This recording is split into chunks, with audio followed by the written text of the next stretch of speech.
네, 매주 월요일에는 신장남매로 여러분들 찾아뵙고 있습니다. 오늘도 어김없이 신인규 변호사, 장유미 변호사 두 분 나오셨습니다. 어서 오십시오. 예, 안녕하세요. 네, 안녕하세요.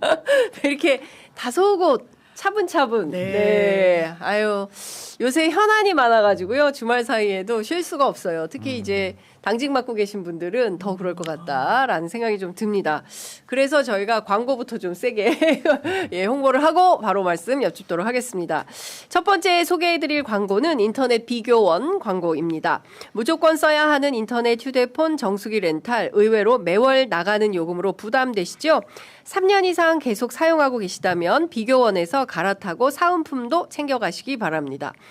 인터넷 TV 신규 가입 시 최대 48만 원, 휴대폰 구입 시 최대 50만 원, 정수기 렌탈 시 최대 30만 원, 모두 128만 원의 혜택을 만나실 수 있으십니다.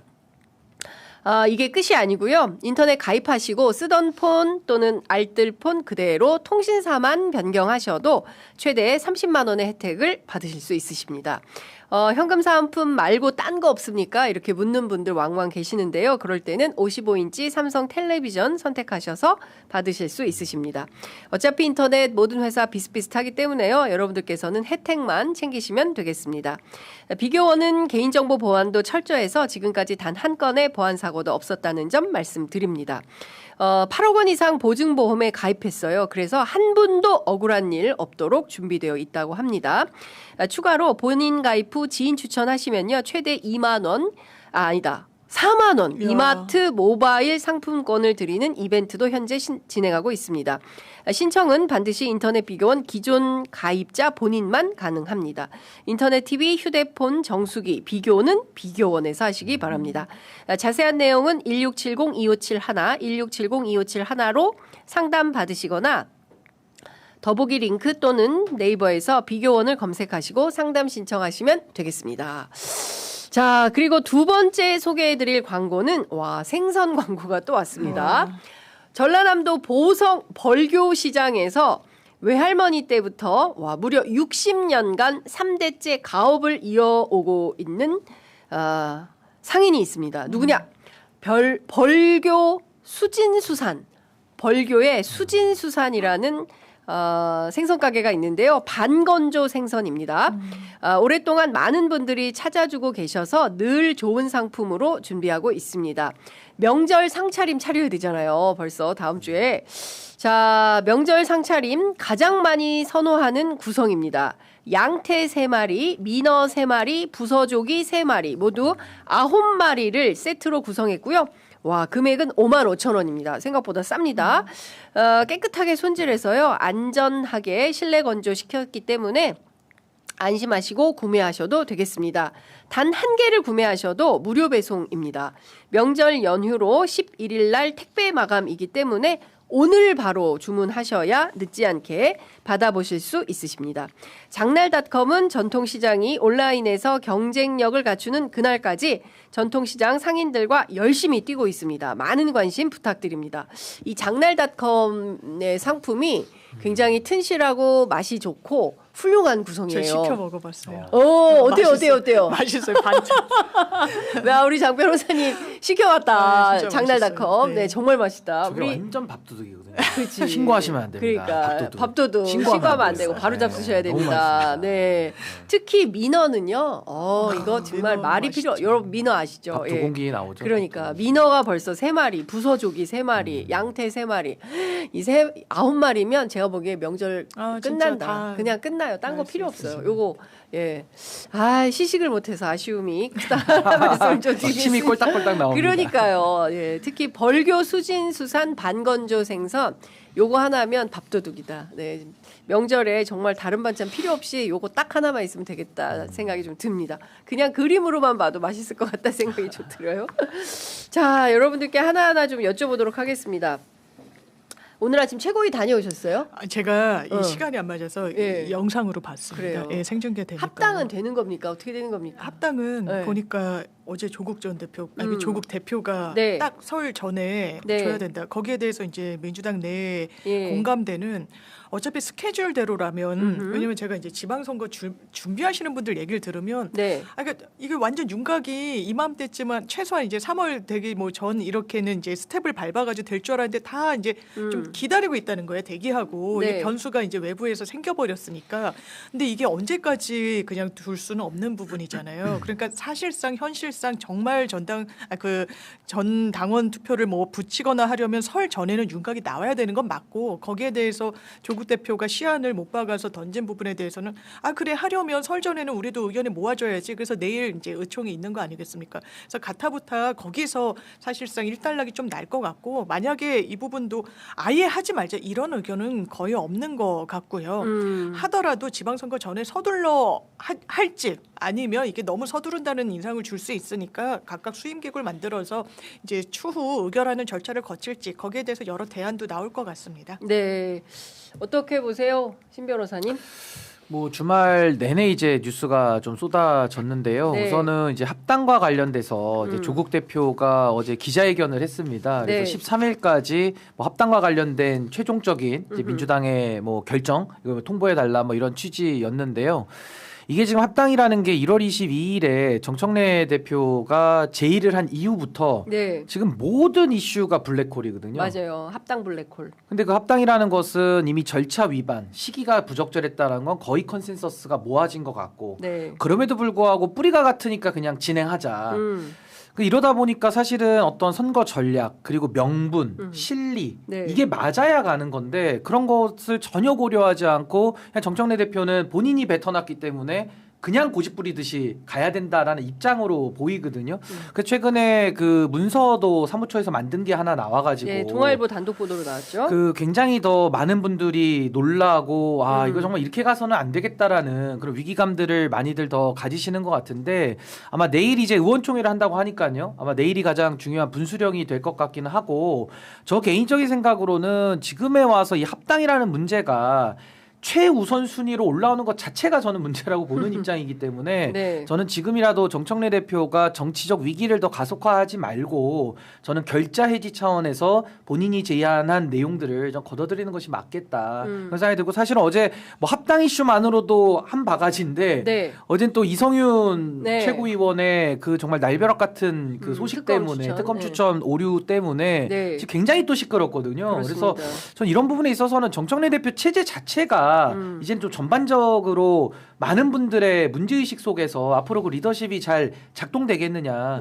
매우 회의적인 의견이 전 높아지고 있다 네. 이렇게 봅니다. 어제 그 고위당정청 라이브가 있어서 제가 고위당정청 라이브를 보는데 정청래 대표 거취에 대해서 문제 제기하는 그 댓글이 굉장히 빠른 속도로 많이 올라오더라고요. 너무 그 사안 자체에 폭발력이 예, 커서 그렇죠. 그러니까요. 그래서 이제 두 가지를 좀 묶어서 하기 전에 일단 합당과 관련해서 저도 어제 취재를 좀 세게 했어요. 그래서 청와대 내부 그리고 이제 최고위원들 그리고 최고위원들 가운데도 찬성 반대 이렇게 나뉘어서 분야별로 취재를 쭉 했더니 이제 결론은 이렇게 되는 것 같아요. 핵심은 지금 이제 대표가 이제 띄운 공을 이거를 그냥 이게 개인이 띄운 거다라고 판단하기는 어렵기 때문에 이 절차에 대해서 무시할 수는 없다. 물론 이제 절차나 과정에 문제가 있었다라는 거, 소통이 제대로 이루어지지 않았다. 이거는 이제 전준철 변호사를 2차 특검 후보로 올리는 과정에서도 이제 나타난 거죠. 그래서 이 두 가지를 그냥 간과하기 어렵기 때문에 이 부분에 대해서는 문제 지적을 확실히 하고 대표가 사과를 하고 대신에 합당과 관련해서는 수임 기구를 띄우고 그리고 나서 이제 장 변호사님 말씀하신 대로 내일 의총을 한 다음에 수요일 아침 최고위 11일인데요. 최고위에서 결론을 내는 것으로 이렇게 이제 결정이 됐는데 대체적인 의견은 지방선거 전에 합당을 추진하는 것은 좀 물리적으로 곤란하다라는 게 이제 대세의 기운인 것 같고 그렇다면 언제 할 거냐?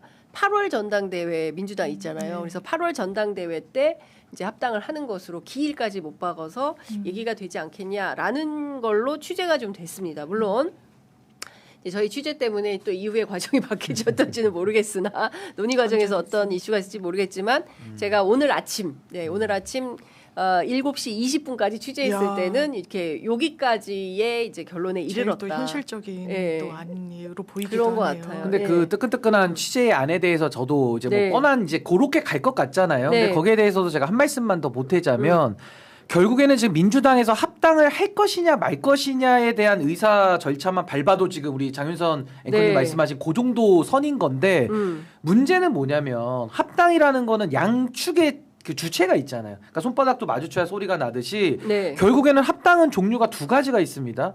하나는 흡수 합당이 있고 하나는 신설 합당이라 해서 당대당 통합이 있거든요. 그렇죠. 이거에 대해서도 만약에 민주당에서 수인기구를 띄우고 다음 전당대회 때 새로 선출된 대표 뭐 나올 때 그때 통합을 한다고 전제를 해도 합당의 내용이 서로 달라버리면 못 합치는 거예요. 네. 그러니까 예를 들어 민주당 입장에서는 지방선거 대승을 거뒀는데 왜 지분을 더 주고 어떤 나름의 메리트가 있습니까? 통합의 명분이 이제 사라지고 실리도 없는 거고 조국 혁신당 입장에서는 더 절박해지죠. 더 활로가 없어지니까.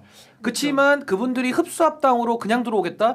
조국이라고 하는 대권 주자를 갖고 있는 입장에서는 그냥 뭐 포크, 나이프 다 내려놓고 그냥 들어올 수는 없는 거예요. 그분들 입장에서도. 예. 그러니까 이게 과거의 열린민주당 사례라든지 다른 당들의 흡수합당 사례와 지금 너무 안 맞는 상황 속에서 합당 문제를 좀 너무 가볍게 보는 거 아니냐. 이게 서로의 이해관계를요.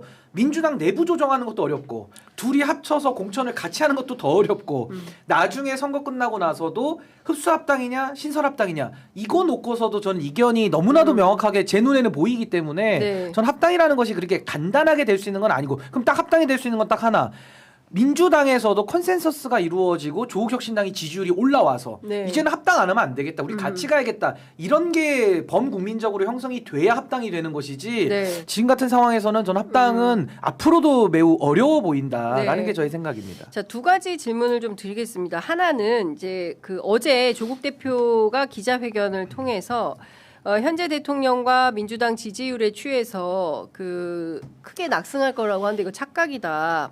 실제로 0.91%밖에 차이가 안 났다. 그리고 늘 얘기하는 것처럼 지난 대선에서도 이제 김문수 후보가 41%였고 이준석 후보가 8%를 가져갔다. 합치면 1%밖에 차이가 안 난다. 그래서 이 상황에서 단결이 굉장히 중요한 건데 이거 하지 않겠다는 거냐. 그리고 선거연대 할 거냐. 선거연대조차 안 할 거냐. 그에 대한 명확한 답을 달라라는 거예요. 왜냐하면 이 얘기는 무슨 얘기냐면 지방선거 전에 통합을 하지 않는다면 조국혁신당이 동네마다 후보를 다 내겠죠. 그렇죠. 특히 이제 호남에서는 엄청난 출혈이라고 해야 될까요? 엄청나게 세게 붙을 거예요.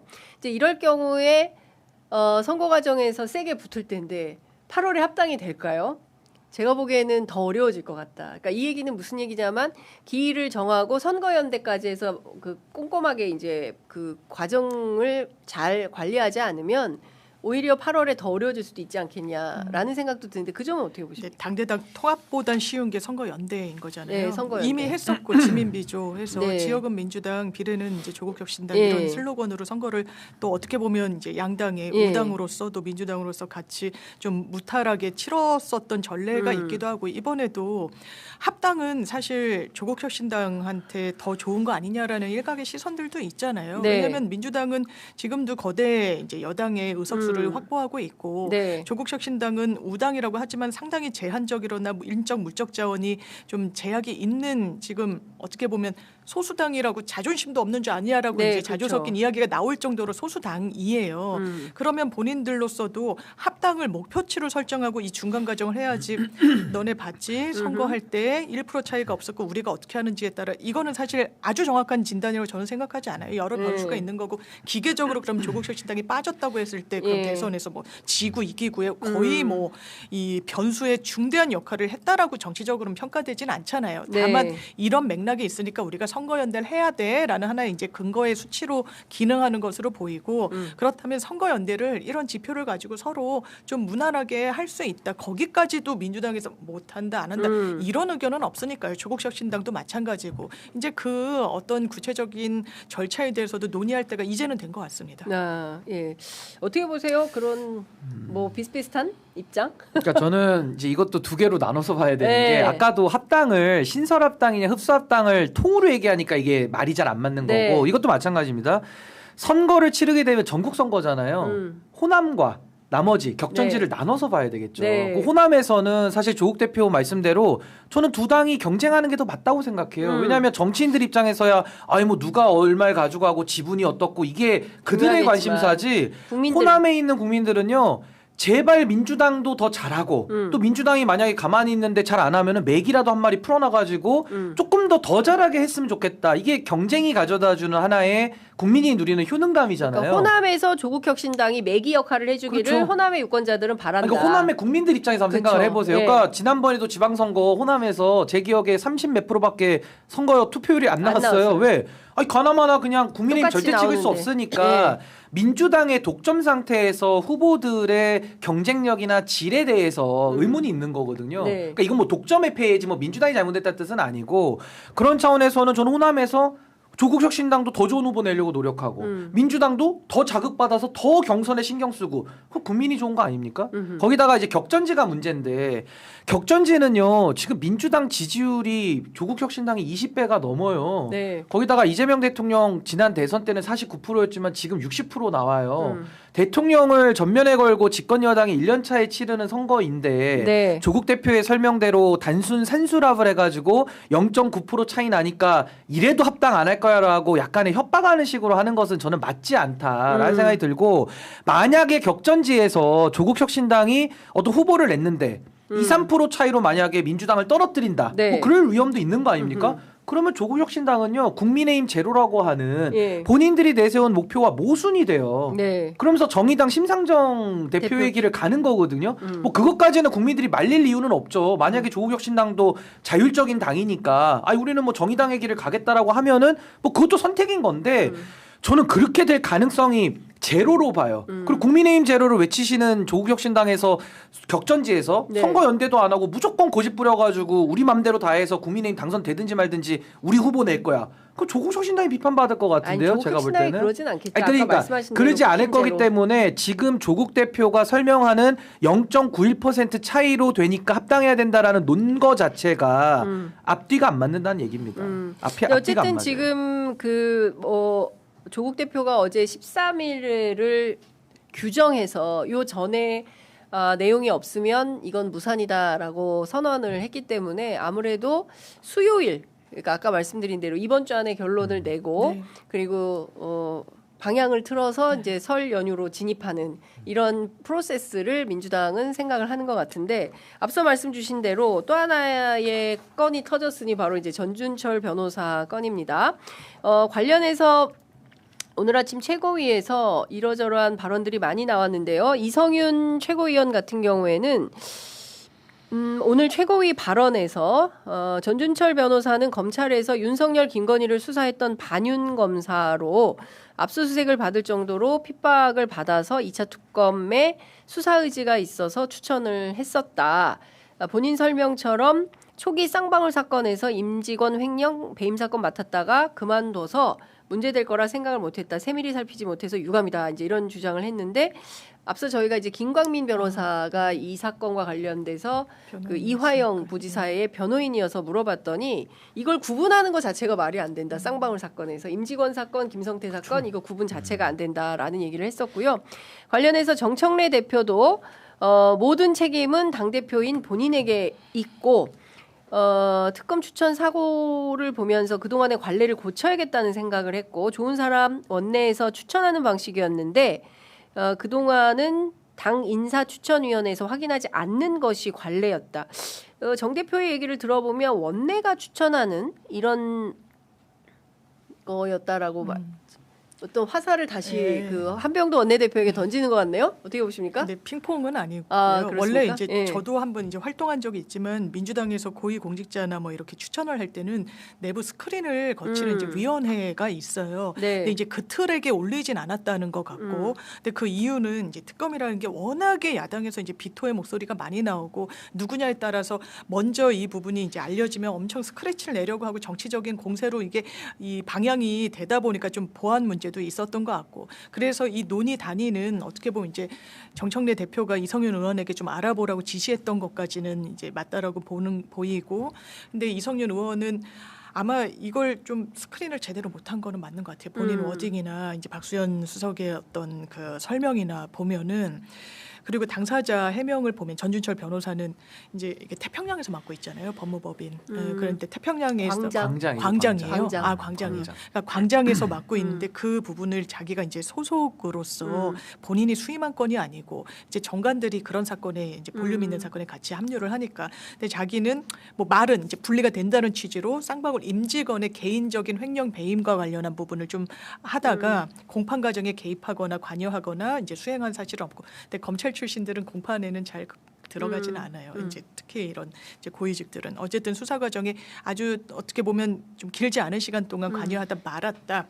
그래서 그거를 몰랐던 것 같고 네. 일단 이 논의 단위에서는 이거는 근데 이론의 여지 없이 잘못된 추천입니다. 거기에 대해서 토를 다는 구성원은 본인이 추천에 관여했든 아니든 여기에 대해서는 토가 달리지 않는 것 같고 이거 빨리 마무리해야 되는 사안이라고 보여집니다. 네. 저도 이제 좀 취재를 해보니까 일단 몇 가지 좀 갈래가 타지는 것 같아요. 그러니까 일단 첫 번째로 통상의 범주에서 특검 후보를 추천할 때는,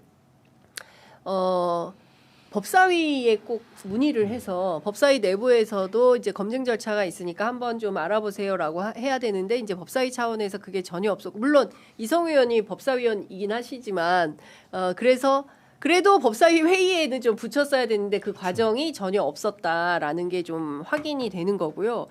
또 하나는 중요한 것 중에 하나가 아까 이제 그 정청래 대표가 얘기한 것처럼 한병도 원내대표가 최종 추천한 거다라는 얘기가 또 어제 많이 돌았는데 뭐 실제로 그런 거는 아니었던 것 같아요. 그러니까 이를테면 서류상 절차는 원내대표실에서 하는 게 맞다. 그러나 전체 과정에서 다 같이 검증했어야 되는데 꼼꼼하게 검증하지 못한 책임은 전체 지도부에게 있다. 이렇게 좀 정리가 되는 것 같고요. 그리고 대통령실에서 대통령이 무슨 경로했다라는 보도가 또 나오지 않았습니까? 근데 그거 관련해서 제가 청와대 확인을 해보니까 경로는 아니었다. 그리고 또 다른 불쾌감이 있는 게 윤석열 때 쓰던 표현인데 경로설 뭐 이런 거. 왜 이재명 대통령한테 그런 거를 붙이는지 모르겠다라는 불쾌감을 좀 표시하면서 좀 일을 좀 정치하게 꼼꼼하게 처리하지 못한 것에 대한 문제 제기는 있었으나 뭐 대통령이 이걸 가지고 경로를 하거나 뭐 극대노를 하거나 이런 건 전혀 아니었다라고 확인을 해줬습니다. 어떻게 보세요, 신 변호사님? 저는 어제 제가 참 눈에 들어왔던 장면이 하나 있는 게 고위당정 협의를 하지 않았습니까? 네. 어제 김민석 총리와 강훈식 비서실장이 좀 일관된 메시지를 냈어요.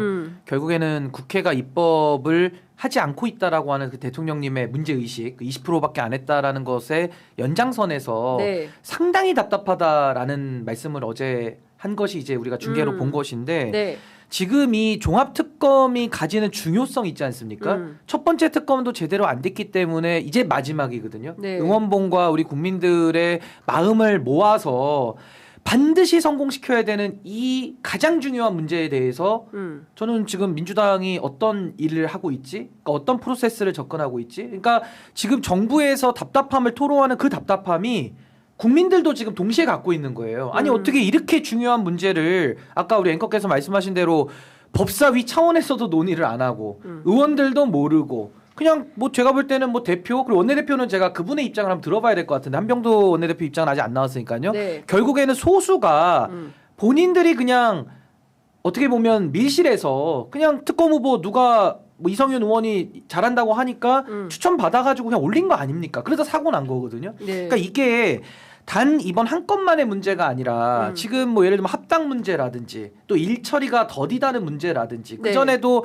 정청래 대표 체제하에서 왜 이렇게 그 잡음이 많이 나느냐. 전 이게 지금 계속 연장선 속에 있다라는 것이고. 그러니까 인사 시스템에 대한 문제 제기는 이것뿐만이 아니라 다른 뭐 민주연구원 내부의 뭐 문제라든가 많았죠. 예. 뭐 등등이 있죠. 그러니까 이제 이런 것들이 반복되니까 지금 문제가 심각해지는 거고 또 하나는 이성윤 최고위원 검찰 출신 아닙니까? 네. 그러니까 문재인 대통령 시절에 서울중앙지검장을 했고 또 검찰국장도 했습니다. 네. 그러니까 아무래도 대통령의 대학 후배로 알려진 이제 이런 이력이 있는 분인데 네.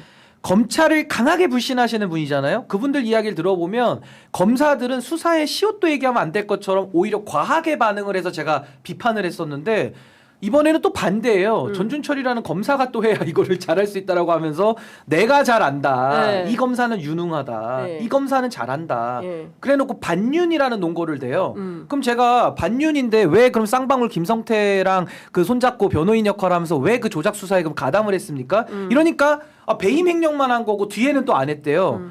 아니 그럼 수사라는 게 처음부터 끝까지 흐름을 가지고 가는 건데 앞부분만 관여하면 책임이 없는 겁니까? 그 돈을 빼돌려서 대북 송금으로 이어가는 건데요. 네. 그러니까 이거는 소설에 나는 절반 도입부만 썼으니까 결말에는 책임이 없어라는 거랑 똑같은 얘기입니다. 그걸 국민들이 누가 믿겠습니까? 거기다가 청와대에서 저렇게까지 불쾌감이 나올 수밖에 없는 인사예요. 그렇죠. 이런 사람을 올려놓고 그것도 여당에서 올린다는 거는 있을 수가 없는 일이죠. 만약에 조국혁신당에서 올렸다고 하면은 네. 널리 양해할 수 있어요. 야당이니까. 근데 이거를 집권 여당에서 정무수석을 통해 가지고 대통령실과 최소한의 의견 교류도 하지 않고 그냥 일방적으로 올려가지고 네. 결국엔 이 사고를 쳤다. 음흠.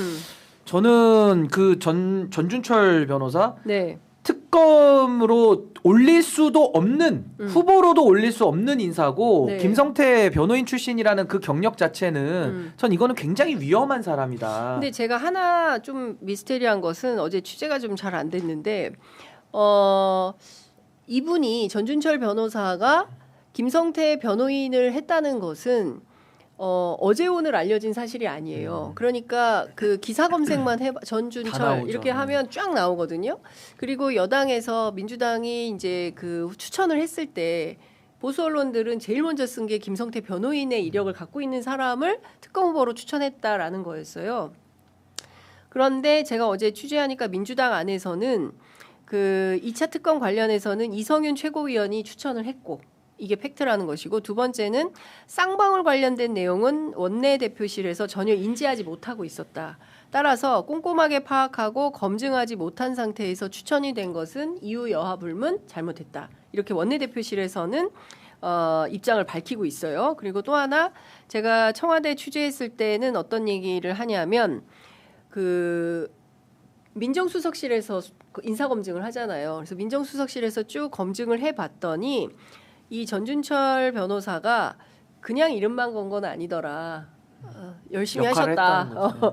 그래서 이런 게 확인이 돼서 이분을 특검으로 임명하기는 매우 곤란한 상황이라는 점을 당에 알려주시는 게 좋겠다라고 했다는 거예요. 그래서 청와대 핵심 고위 관계자가 정청래 대표에게 직접 이러이러한 이유로 전준철 특검 임명은 불가하다라는 것을 청와대가 발표하기 전에 미리 당에 그 사실을 알려줬다라는 겁니다. 당에서 근데 이게- 낙점하기 전에 아니 당에서 추천을 했잖아요. 추천한 이후에 그러니까 이제 조국혁신당과 민주당이 한 명씩 추천했잖아요. 그러니까 전준철 변호사와 권창용 변호사 두 사람이 추천이 됐는데 민주당 입장에서는 전준철을 하지 않고 권창용을 네, 하면 네. 왜 우리 당이 추천한 후보를 하지 않고 조국혁신당이 추천한 후보를 대통령이 픽하지? 이거 무슨 의미야?라고 정치적 해석이 나갈 수 컸잖아요. 있으니. 뭐 이거는 네. 뭐 대통령이 합당하라는 뜻이다부터 시작해가지고 아전 인수 별의별 해석이 또 나오고. 아전 인수 해석이 주말 사이에 굉장히 많이 있어서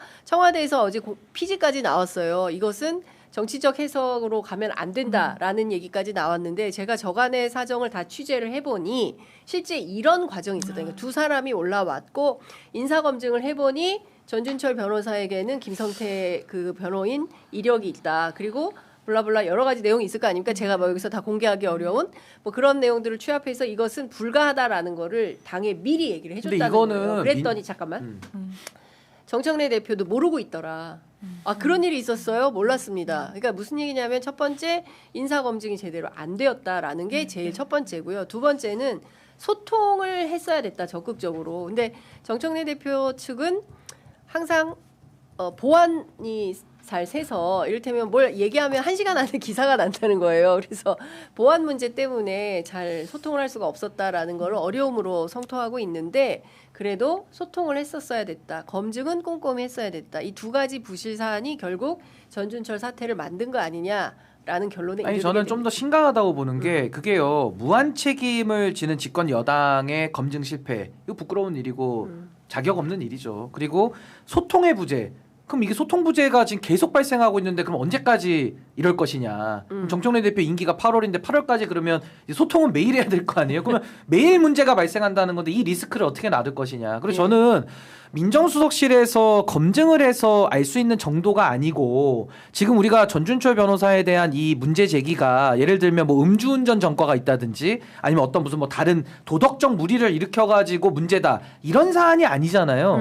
조작 수사라고 하는 그 연어회 술 파티로 국민들께서 다 아시고 박상용 검사 나오고 법무부에서 감찰까지 한 그 대북송금 사건인데 거기에서 김성태가 주도적으로 지금 이 이재명 당시 대표를 끼워 맞추기 위해서 검찰과 손잡았다라는 게 그 요지 골자 아닙니까? 그렇습니다. 거기에 변호인 전준철 변호사 네. 그 사람을 특검으로 올렸다는 게 지금 가장 큰 문제인 거예요.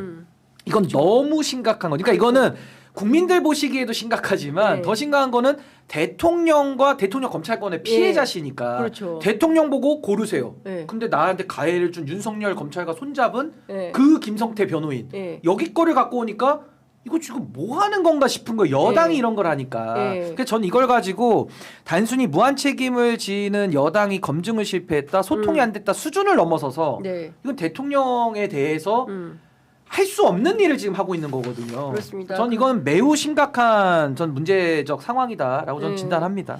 그와 관련해서 사실 이것은 대통령에 대한 있을 수 없는 예, 일이죠. 그렇죠.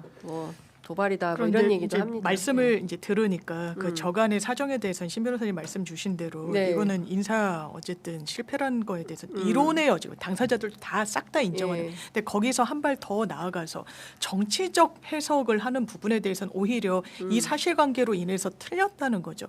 뭔가 의도가 뭐냐? 이거 배신, 배반 뭐 이런 목소리가 나오잖아요.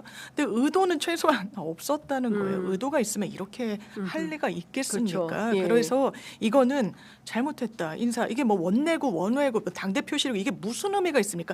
민주당 한 팀인데요. 네. 그리고 관행상 이제 당대표가 이렇게 해왔다는 걸 인정하고 있는 상황 속에서 이것과 좀 분리해서 그러면 대통령의 뭐 이런 부분까지 다 헤아려 가지고 이런 인사를 했다. 결과적으로는 그렇게 오독될 수 있겠지만 정확하게 점검을 해보면 그런 의도는 최소한 민주당이 예. 없습니다. 근데 저는 이제 의도라는 거는 우리가 오얏나무 밑에서 가끔 매는 거기 때문에 저도 제가 확신하게 얘기할 수는 없어요. 이제 그렇게 네. 추정하는 겁니다. 근데 오얏나무 밑에서 가끔도 문제 제기를 하고 근데 계속 가서 가끔을 계속 매요. 그 행위가 안 없어져요. 예. 그럼 그때는 이제 다른 해석을 할 수밖에 없는 거예요. 근데 이제 그러니까 저도 취재를 해보니까 신 변호사님께서 의심하고 있는 것은 아닌 것 같아요. 그러니까 장 변호사님 말씀하신 대로 제대로 꼼꼼하게 살피지 못하고 어머 그랬어요 저도 몰랐어요라고 정청래 대표가 얘기를 했다는 거예요. 청와대 고위 관계자에게 이거 제가 확인한 건데 그렇게 일하는 건 잘못이죠. 꼼꼼하게 잘 살폈어야 되는 거죠. 그래서 지금 분명히 해야 되는 것은 내란 청산이고 그렇지 않습니까? 그리고 윤 어게인이 돼서는 안 되도록 하는 거를 하는 역할이 사실은 정청래 지도부한테 제일 큰 미션인데 지금 정신이 딴 데가 있는 거 아니야? 라는 비판을 받고 있는 거고 관련해서 전직 지도부 관계자는 이렇게 얘기합니다. 전준철을 올린 것 자체가 대통령을 모독한 것이다. 이런 일은 있어서는 안 된다. 그 부분에 대해서는 책임을 져야 된다라는 얘기가 나오는 겁니다. 그러니까 이 부분은 피하기 어려운 비판이다. 예. 그러나 뭐 의도를 가지고 뭔가 알고도 올린 거 아니야? 뭐 이거는 아니다. 아니 그거는 근데 팩트로 사실은 그러니까 그건 아니다. 이제 뭐 예를 들면 장 기자님이 취재를 하셨으니까 예. 저도 제가 그걸 단정짓겠다는 말씀을 드린 건 아니고요. 네. 오얏나무 밑에서 반복적인 각건을 매는 걸 제가 지적을 한 것이고 네. 그러면 이제 정청래 대표는 몰랐다로 가는 거거든요. 그러니까 몰랐기 때문에 본인은 책임이 없고 한병도 원내대표 책임이다. 지금 이렇게 원내대표 쪽으로 또 미루고 있어요. 근데 이거는 또 어디서 본 그림이냐면 네. 한 지난 9월인가요? 그때도 특검법 연장할 때 네. 김병기 당시 원내대표가 다 상의하고 보고했다는 거 아닙니까? 음. 근데 정청래 대표가 발을 싹 뺐거든요. 네. 나는 몰랐다. 네. 재검토 지시했다. 그럼 그때도 몰랐고 지금도 몰랐고 그러면 그때는 사실 보고를 받았다. 그러니까 미리 사전에 알려줬는데도 몰랐다고 말을 하니까 그 몰랐다는 말이 거짓 아니냐라는 의심까지 그때도 했던 거고 그때 김병기 대표가 기자들 앞에서 정청래 대표 직함도 안 부르고 정청래한테 가서 물어보라고 막 화를 냈다는 거 아닙니까? 그때 네. 당시 전원에 의하면. 예. 그러니까 저는 그때도 그런 일이 있었고 이번에도 똑같이 당의 대표지만 뭐 보고를 했는지 안 했는지 안 해도 문제 했는데도 본인이 몰라도 문제 이거는 저는 뭐 어떤 해석을 하더라도 저는 지금 뭔가 프로세스에는 어마어마한 구멍이 지금 나 있는 건 분명해 보인다라는 네. 생각이 듭니다. 그렇죠. 사실 그 공당이기 때문에 공당에서 인사를 추천하고 그리고 이제 정부에 넘겨서 그 어느 때보다 중요한 2차 종합 특검입니다. 마지막 특검인데. 그렇습니다. 이제 지금까지 미진한 수사, 특히 검찰과 관련된 그렇지 않습니까?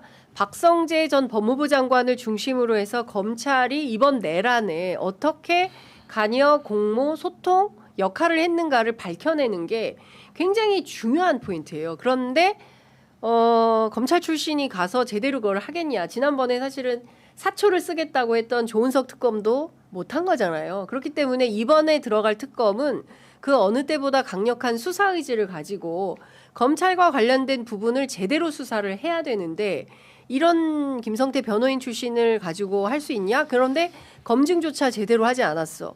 이거는 피하기 어려운 책임론에 봉착하는 거다. 그래서 황명선 최고위원도 관련해서 책임자를 엄중히 문책해야 된다라는 주장을 하고 있습니다. 이 문제는 비판은 더 이상 피하기 어려울 것 같다. 이 부분에 대해서는 정청래 지도부 혹은 정청래 대표가 책임을 져야 되지 않나라는 생각이 이게 듭니다. 지금도 뭐 사과한다, 죄송하다, 유감이다 얘기는 나오지만 달라진 건 하나도 없거든요. 그러니까 지금 최소한의 이성윤 최고위원 같은 경우는 지금 당직 사퇴 정도의 책임은 져야 네. 앞으로 이런 일이 재발되지 않겠구나라는 일말의 신뢰라도 줄 수가 있는 건데 뭐 최고위 계속 나오고 이제 앞으로도 계속 활동하는 겁니다. 그러니까 이게 말과 행동이 계속 괴리되고 다르게 가고 있기 때문에 전 정청래 대표가 이렇게 해가지고 수습이 안 되는데 리더십을 회복할 수 있을까? 그러니까 리더십을 회복하려면 수습을 잘해야 되는 건데 전 그 부분에 대해서 상당한 지금 좀 꼬여 있는 그런 상황 아니겠나라는 생각이 네. 듭니다.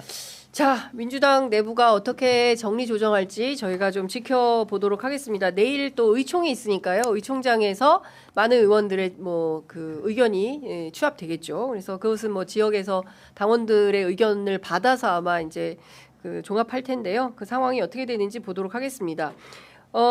제가 지금 43분인데 제일 지난 주말에 황당했던 사건은 우리 뭐 홍사훈 쇼에서도 얘기를 했지만 아빠 찬스 곽상도. 50억 퇴직금이 무죄가 났습니다. 과연 이게 가능한 일인 것인지 이거 어떻게 봐야 될까요? 이게 첫 단추가 좀 잘못 깨진 거예요. 일단 이제 곽상도를 뇌물죄로 의율해가지고 기소를 했는데 공소유죄 실패를 했습니다. 처절하게. 이게 성남의 뜰이라는 그 민간 컨소시엄에서 네. 이 하나은행이 이제 이탈하려고 하니까 그걸 붙들어 맬 이제 필요가 있었고 그때 주요한 역할을 했으니까 뭐 항맥, 인맥 뭐 했을 때 곽상도다라는 이 결론을 내려가지고 녹취를 보더라도 병채 아버지가 돈 달라고 하잖아. 뭐 이래요. 그 아들. 그리고 아버지.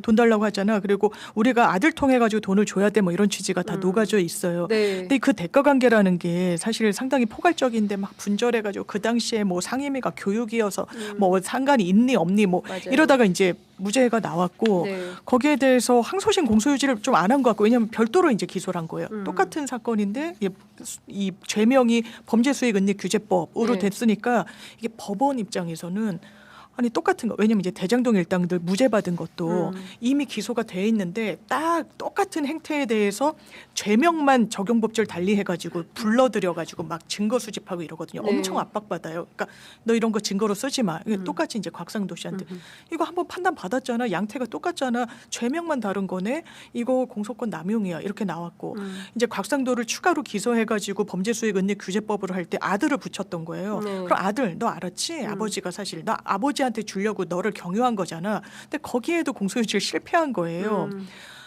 이게 법원과 검찰의 약간 뭐랄까 이런 표현은 합작품 같은 느낌. 참 안타깝죠.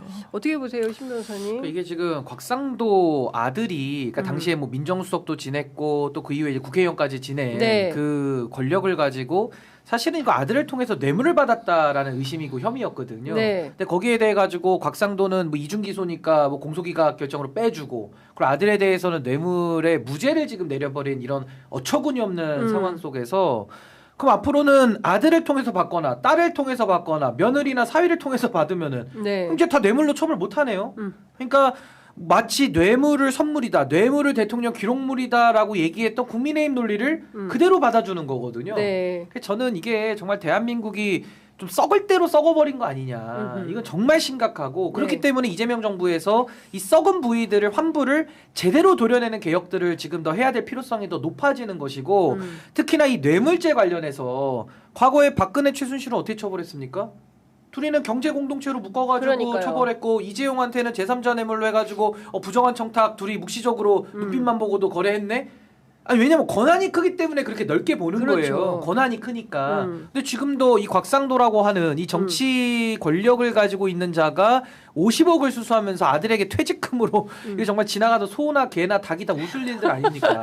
네. 근데 이런 일을 벌려놓고도 무죄를 받고 오히려 면죄부를 받고 떵떵거리고 산다는 것 자체가 저는 이거 있을 수 없는 진짜. 사법의 오욕의 판결들이 지금 계속 이어지고 있다. 그러니까 그렇게 지금 봐요. 김건희 1심 선고도 황당. 황당하게 것도 오인성 그렇고, 판사, 김인택 판사 그다음에 것도 이제 김인택 판사의 그 명태균 김영선 사건에 대해서도 그렇고 그리고 이제 지금 나온 그러니까 지난주 금요일에 나온 곽상도 판결도 그렇고 뭔가 사법부가 국민들이 공감하고 증거에 맞게 그 판결하는 것이 아니라 국민들의 인식과 동떨어진 그런 판결을 내니까 그러니까요. 이거 사법부에 대한 불신이 좀 더 완전히 그렇죠. 팽배해지는 것 같아요. 그러니까 명태균, 김영선도 대단히 황당해요. 저는 그게 오히려 더 황당하다는 생각도 드는데 네.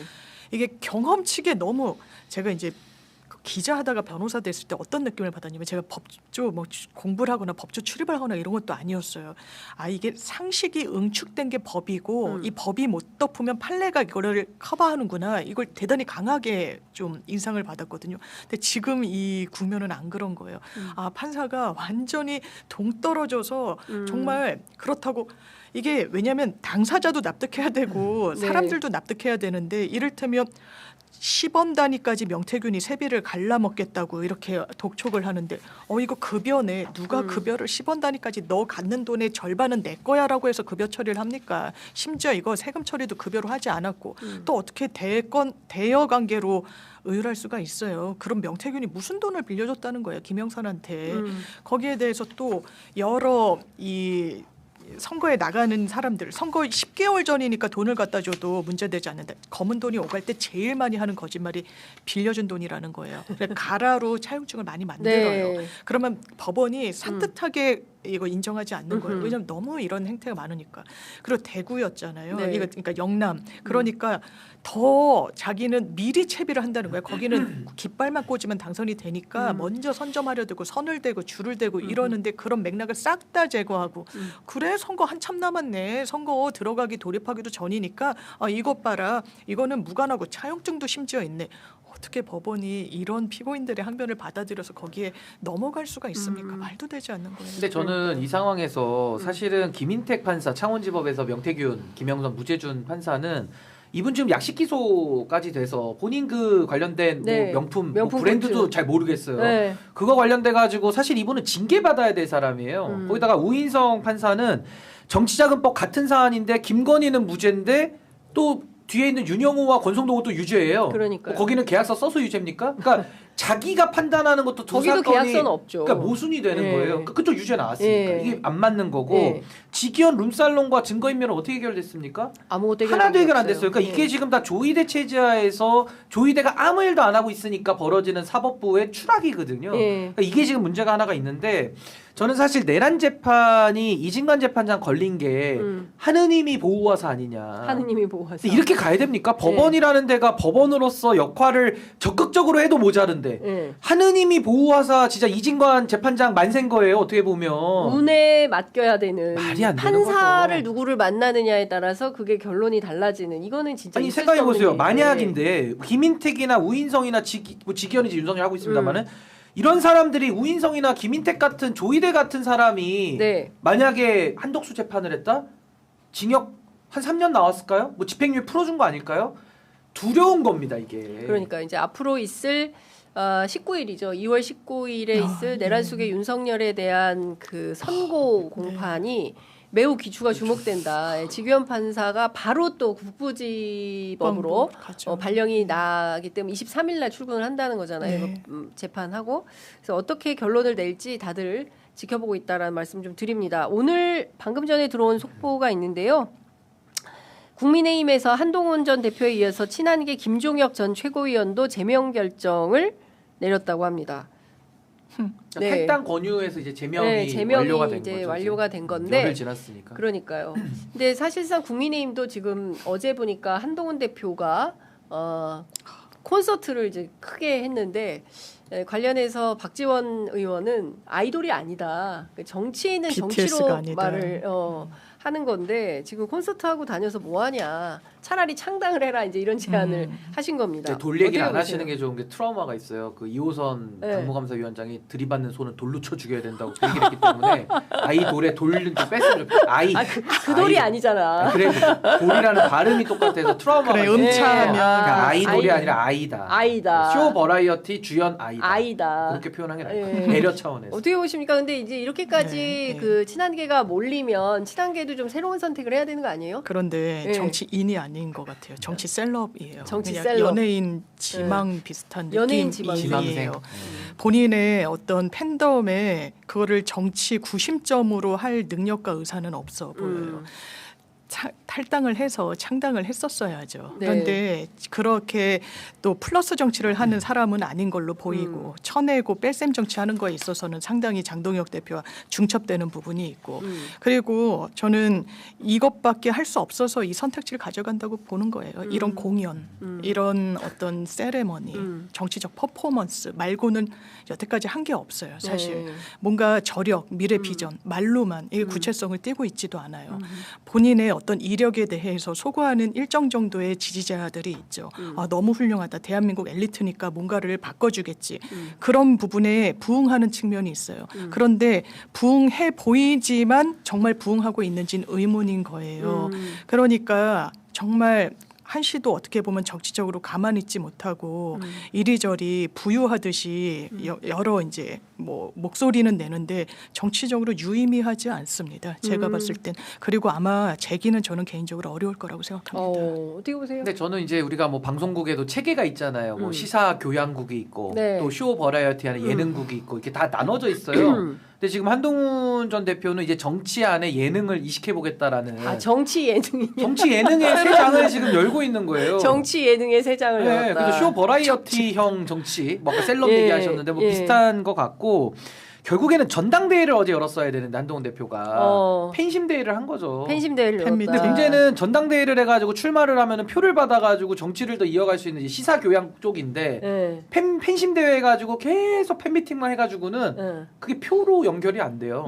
아니 표를 못 받지 않습니까? 네. 한동훈 대표 출마는 하는 겁니까? 뭐 이거부터 해서 그래서 네. 저는 한동훈 전 대표가 지금 본인의 정체성에 상당한 혼란, 사춘기를 겪고 있는 거 아니냐. 보통 정치 이거는 사춘기. 16살에서 18살 때 정치적 이제 사춘기. 나는 네. 누구인가 네. 해서 이제 1차 그 나름의 본인의 네. 인격에 대한 판단을 다 하고 이제 어른이 되는 과정인 건데 정치적 사춘기에 아주 깊이 빠져 있다. 그래서 어제 이제 그 팬심 대회는 잘 받고 네. 앞으로 뭐 팬심 대회를 여러 차례 하겠지만 이게 정치인으로서는 전당대회를 하든지 아니면 본인이 어떤 선거를 통한 이런 권력을 획득하는 방법을 하지 않는 이상은 모르겠어요. 그게 자신이 없어서라는 분석도 있거든요.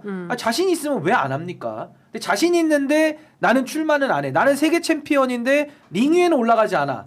굉장한 모순이거든요. 네. 그래서 한동훈 전 대표가 좀 본인의 마음을 좀 잘 한번 들여다볼 필요가 있겠다. 그런 생각이 듭니다. 알겠습니다. 지금 10시 55분 지나고 있는데요. 댓글창에는 민주당 합당과 관련해서 암흑에 물러나다. 관심이 예, 전부 이제 그쪽에만 촉각이 곤두서 있는 것 같다라는 생각이 좀 듭니다. 그런데 저희가 좀 하나 생각해 봐야 될 것은 제가 매일 말씀을 드리지만 내란 청산이 아직 안 됐다는 거예요. 예, 그리고 19일 날 있을 재판에서 어떤 결과가 나올지 알 수가 없다는 겁니다. 그런데 지금 딴 운동장에서 딴 이슈를 가지고 대중들이 골몰하기 시작하면 그분들은 옳다구나. 기회다 이렇게 기회다라고 생각을 하게 되는 겁니다. 그래서 지금 국민들이 가장 뜨거운 관심을 갖고 있어야 하는 것은 여전히 저는 내란 청산이다라는 생각을 좀 하는 것이고요. 대통령께서 지금 하고 있는 그 수많은 정책들도 사실은 이런 거에 휩싸이면 안 된다. 그래서 지금 던져진 이 합당 이슈가 대단히 좀 부적절했던 거 아닌가. 뭔가 준비된 상태에서 했어야 되는데 그런 거 하나도 없이 갑자기 이게 툭 떨어지니까 오히려 혼란만 더 가중시키는 그런 상황이다라는 말씀을 좀 저도 드리겠습니다. 거기에 하나만 더 보태면 네. 이게 제가 왜 정청래 대표를 그냥 비판하는 게 아니라 결국에는 내란 진압이라고 하는 시대적 과제 그리고 이재명 정부의 지지율이 높아져야 또 역설적으로 그게 연결이 돼가지고 내란 진압이 네. 쉬워지는 거거든요. 그러니까 결국에는 집권 여당으로서 내란 진압과 정부 성공이라는 이 두 마리 토끼에 올인해도 지금 모자른데 그걸 안 하고 합당이니 특검 추천 실패니 뭐 소통 부재니 이런 걸로 지금 다 뒤덮여서 이 당청 갈등의 모드로 가는 것 자체가 굉장한 오판이다. 그렇죠. 그러니까 저는 여기에 대해서도 지금 정청래 대표는 본인에게 지금 부여된 시대적 책임의 무게를 좀 아셔야 돼요. 그걸 정청래 대표가 하지 않으면 여당이 제대로 갈 수 있겠습니까? 그렇기 때문에 저도 이런 부분에 대해서는 정말 아프지만 이거를 갖다가 만약에 그대로 놔둬서 균열이 발생하고 정청래 대표의 리더십이 무너지면서 이게 만약에 산으로 가버리면요. 누가 웃겠습니까? 그렇죠. 조이대가 웃어요. 그렇습니다. 지기현이 북부지법 갈 때 노래 부르면서 갈 거예요. 휘파람 네. 부르면서. 그거 국민들이 용납 못 하거든요. 그걸 제일 그 국민들께서는 되치기죠, 그게. 그렇습니다. 그래서 제가 보기에는 조심하셔야 그런 됩니다. 상황이 되지 않도록 과정 관리, 상황 관리를 적극적으로 해야 된다. 지금 민주당 당 대변인 계신데 저희가 아니, 근데 왜냐하면 너무 민주당이 중요하기 너무 때문에 세다. 말씀드리는 거예요. 중요하기 때문에. 네, 그렇습니다. 자, 57분인데 이것도 좀 여쭤보도록 하겠습니다. 저는 좀 황당한데요. 대한상이 그 엉터리 통계 관련해서 상당히 심각합니다. 공신력 있는 기관에서 이런 가짜 뉴스를 내놓고 대통령께서 어제 엄중하게 책임 묻고 재발 방지 장치를 만들어야 된다. 고의적 가짜 뉴스는 민주주의의 적이다. 이렇게 맞습니다. 입장을 밝혔습니다. 네. 무신경을 넘어서 이건 고의성이 상당히 다분히 있다고 보여지는 거죠. 네. 왜냐하면 이 해당 영국 언론 보도를 뭐 인용했다고 하는데 영국에서도 이거 가짜 뉴스다, 이거 조작하다. 그리고 인용했던 그 기관이라는 것도 사실상 이런 부유층 이민 같은 걸로 돈을 버는 뭐 이런 곳이라고 하고 남아공에 있는 무슨 1인 기업이라는 거예요. 네. 그래서 그 기업이 15만 명의 전 세계 부자들의 현금 자산, 주식 자산, 코인 자산, 암호화폐 모든 걸 추적해가지고 했다라고 믿을 수가 없는 그런 걸 가지고 입맛에 딱 맞네.